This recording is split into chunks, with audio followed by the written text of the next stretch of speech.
Hello, in this video I'm going to be teaching you how to use the best keyword tool for the website teepublic.com. As we're just getting started right here, as you can see, there's a shirt I just uploaded and it's called Retired Vocal Teacher. And a lot of people like to use different keyword software tools, but the best way I found for this is actually just using the auto suggestion under the tag section and the main tag. So for example, I'm just going to click right here and I'm just going to type in vocal. As you can see, there's a list that just comes forth, and so I'm just going to press one of them, and I'm just going to use vocalist as my main tag. Now, after that, I'm going to go underneath this and then see if there's other suggestions.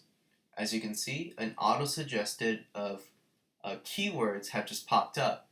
And I found that these are actually really good to just use. So for example, I'm just going to click singer, musician,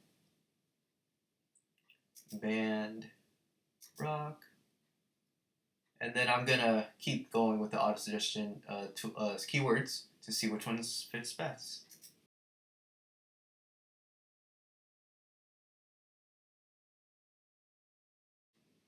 As you can see here, I filled up all of the slots. I recommend you do the same as well to fill up every single slot that you can for the keywords. And I believe this is one of the best ways to find keywords for Teepublic.